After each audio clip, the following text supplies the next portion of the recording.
Thank you for doing this. I really appreciate it. Yeah, of course. I just checked out your Instagram site. You're one hell of a photographer. Oh, thank you. That really means a lot. No, really. I mean, just is that what you do professionally? No, it's just something I just do as a pastime. Wow. So kind of just something to keep me busy when I'm not working. You've got a great eye, and you've got a whole kind of, you definitely got a feel. You know, like when people have an identity, you've got such a great identity on your Instagram. Thank you. I worked hard. Like, I mean, I did, when I went to college, I did journalism and media. So it was kind of part of that, like doing a bit of photography, but I kind of had put it aside for a while. And then when I moved to New York, I kind of decided I should really look at trying to do more with it, I think. So you don't, I can't believe you don't do it professionally. I'd like to, but one day maybe. Listen, there's some amazing photographers out there, but yeah, you're fantastic.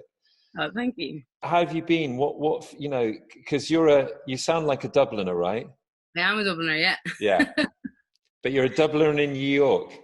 A Dubliner in New York. Yeah, so we've been in lockdown for I think we started week 9. So I think since the 16th of March, I think was the first day I was properly inside for the whole time. So it's been a bit weird, but you just kind of have to take it each day at a time and just try and stay in touch with family and friends while you're stuck inside, really. Do you live with someone, or are you living alone? What's your situation? I have 2 roommates. Everyone kind of just sticks to their own kind of room. It's kind of weird because we just have our own kind of space that everyone just kind of goes to. And I haven't really seen them. One of them has moved out for a little while to go and stay with family. So it's been really quiet here. So it's been good, but it's weird being so quiet because you're so used to New York being so loud and vibrant and constantly something going on. I can't imagine what New York must be like. I mean, because it's literally, there's no traffic, right? It's just even if you stand out on the street and the amount of cars that you think you'd hear. I live really close to the subway, so I'm half a block from the subway. So when I have my window open, I can usually hear the subway. I can hear the announcements from the subway saying, this is the last stop, or this is what the next stop is. And because they're not running as regularly, it's so much more quiet. You just hear birds more than anything, which is weird. Less sirens, less cars, more birds. Whenever I'm on a call, people are like, are those birds in your room? Because it's so... It's amazing, isn't it? I think that's one of I think that nature is celebrating. I've noticed that we're out in Wales here, and every morning at about 4:30 we get the dawn chorus, and it's really loud. Yeah. And it feels louder than it's ever been. And I think I feel like nature is absolutely celebrating. It definitely feels that way. I mean, it's insane. I mean, even I think it's 5 a.m. on the dot, you don't notice that they've kind of stopped, and then 5 a.m. you just hear them going insane, and it doesn't stop all day. It's mad. So we've been in lockdown for now about 7.5 weeks. So there's been a kind of arc to the journey, or the arc to the experience, if you like. I actually had the virus, although I wasn't tested, but I had all the symptoms, and so Same. When you said you had the symptoms, I was at the exact same time around having some of the symptoms, but didn't realize that they were some of the symptoms. The lost sense of smell and taste was the weirdest one. It's the weirdest one, right? So so it hangs around a long time. Did you find that, the whole? Yeah. I think I had it right at the beginning, and then for about 4 weeks afterwards, I'm exhausted. I'm just, and I'm still getting back there. I've just started running recently because I like to run and do all of that. But I really found it. Today I went out for a run, and I had to have a dad nap at about 1. I think it's weird because I think I didn't realize how run down or how unwell I was feeling until it kind of came to an end as such. Because you kind of were like, oh yeah, you're just getting on with it and you're just tired, whatever. But then it's just, you realize when you've been not feeling as bad for a while that you're like, oh, I was actually much worse than I thought.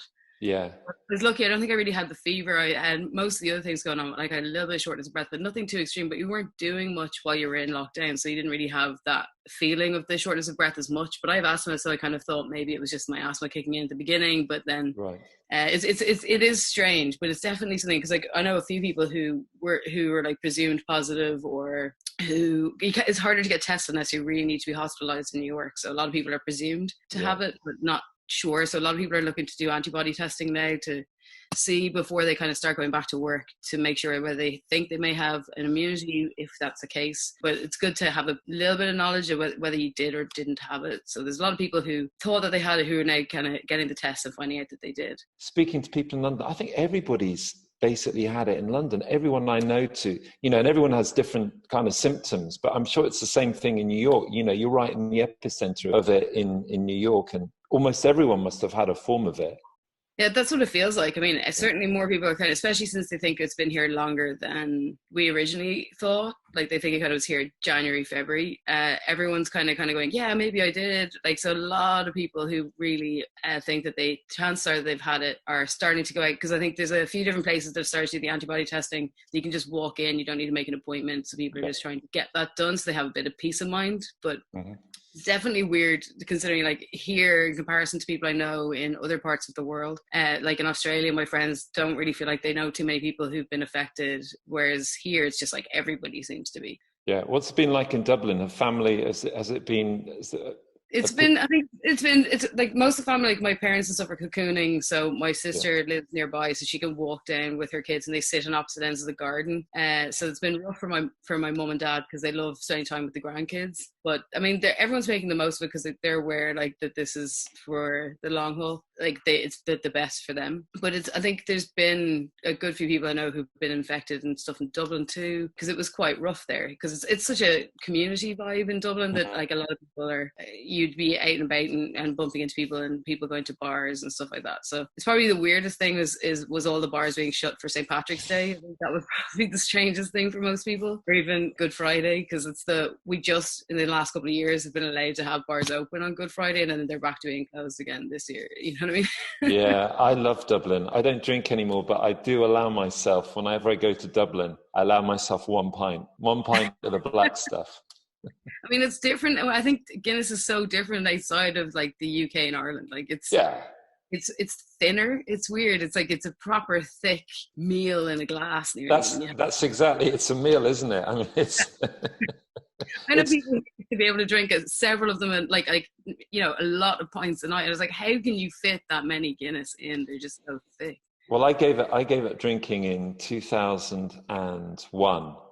And then our old tour manager, Brian Ormond, was an Irishman. He's from Cork. And I went over for his wedding, and I hadn't drunk for 6 years. And I had 9 pints of Guinness over the course of a day.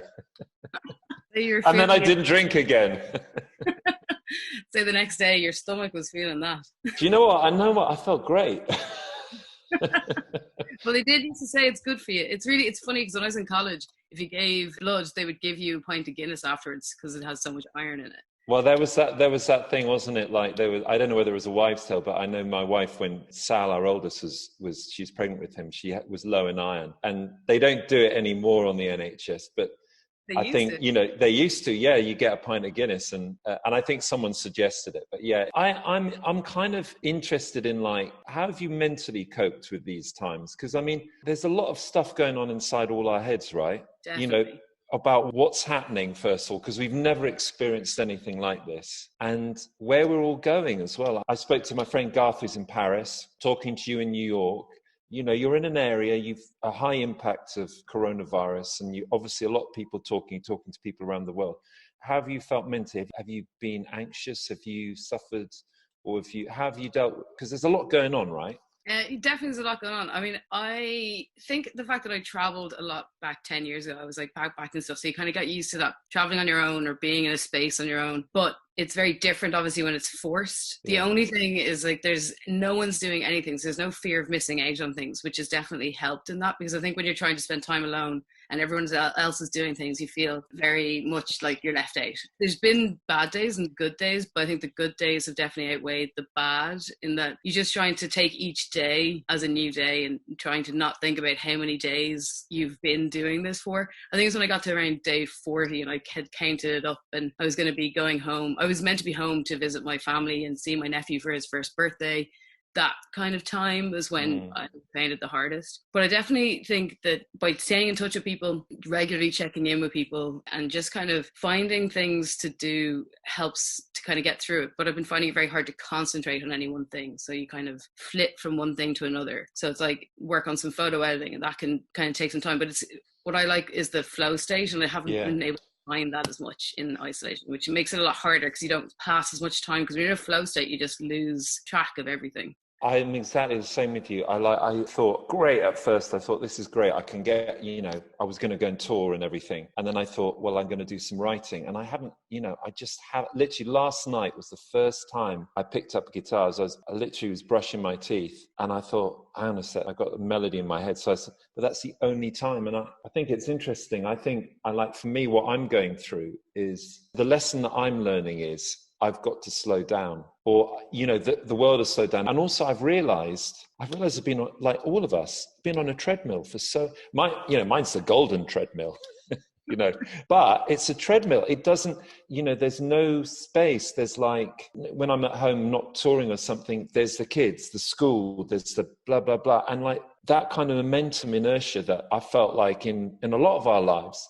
And we've suddenly kind of like everything else has stopped, and we sort of, it's almost like in a cartoon when the car's skidding towards you put the brakes on and you're skidding. And for me, I found the last week, it's just been, it's all right to just light a fire, stare at the flames, rather than feel, I'm lucky because I've got access to outside and wood burning stuff. I'm very lucky, I know that. But if I feel like, I think it's all too soon to understand what's going on because we're right in the middle of it. But I'm just interested in, I think a lot of people are kind of saying what you're saying, is like trying to find the flow. Well, we're finding the new flow, if you like. The old flow maybe doesn't work, right? That's the thing. I think it's a period of adjustment, because you can start to see it in a lot of people now, that people are starting, because they're finding their new normal. And so the adjustment period has kind of changed. So people are starting to feel like they can kind of process things, I think, a little bit more. Because in the moment, you're kind of stuck in this fight or flight style mode in your head, and your head's just trying to deal with it. Even if you don't realize it's like consciously, I think subconsciously we're feeling it. Yeah. And trying to figure out what is actually going on, because we don't know. This is like one element of it. I think there's a whole psychological and emotional element that's going to come when we kind of start to settle and kind of get through this part. And I think people have been very aware of the lack of things that they have going on. They're trying to figure out where do they go from here, especially in New York, because you're going at such a pace all the time. Like New York never feels like it's slowing. It's a 24-hour city. Like there's always something going on, something to do. And even trying to take some time in that normal life, it feels like you're missing something. And there's always like, you're just doing it just to kind of rebound and do something else. So I think this has been a weird adjustment for a lot of people. Anyone who's been living in New York for a long time, it's just the slowing down and feeling okay to slow down. Like the permission to allow yourself. And it's also that thing, isn't it, that when you lead busy lives, when you're going at breakneck speed with everything, you can hide. Do you know what I mean? You can hide so much shit. Someone said earlier on, the incidences of people, of families, of couples splitting up had grown because in a busy life, you can sort of avoid the questions of whether you're getting on, all these things. You can hide. Being busy stops you dealing with your shit, right? Certainly, I think that this time when you slow down, that little voice comes back and it forces you to sort all that stuff up, I actually think that stuff is really healthy. Definitely. Are there things that you feel like there are elements to this, or there are silver linings to this lockdown period that I hope continue? Absolutely. I think, there's good and bad in everything. You have to look for the good, sometimes even when it is really bad. One of the things is just there's been friends who I have been in contact with while I've been in lockdown who I haven't had the opportunity because we live in opposite ends of the world. Like I said, I have friends in Australia because when we traveled, we were all hung out. This has actually given me an opportunity to catch up with a lot of those people who I haven't had the time to stop and find a time difference, or time that works for us both with the time difference. Because everyone's up at different weird hours and stuff. Yeah. I think it's just making the time for people, or just doing something nice for someone. Even when you're far away, you can just send somebody something. Like I actually sent a couple of my friends like a book that I love. Which is called the Boy, the Mole, the Fox and the Horse. And I think if you've never read it, it's a fantastic book, especially for this time, because it's got a lot of beautiful like little drawings and sayings in it, which are really helpful. Who wrote it? Charlie McCasey. McCasey, yeah. It's fantastic. It's beautiful. And so I kind of just sent it to a few people who just I thought it'd be a nice pick me up, a little surprise. So it's like just order it and then send it, and it's a lovely thing because it's just such a beautiful book. It's like not an expensive thing. It's just a nice gesture. And I think just remembering to do small things, they're not just for someone's birthday or for Christmas or just doing something nice for someone. Just remembering to do those things. All right, Lee. Well, listen, I thank you so much for doing this. I really, really appreciate Thank you. It's been lovely. All right, nice one, Lee. Thanks very much. Mind yourself. All right. Best of luck, Yeah, Jordan. you too. Cheers, then. Thank you.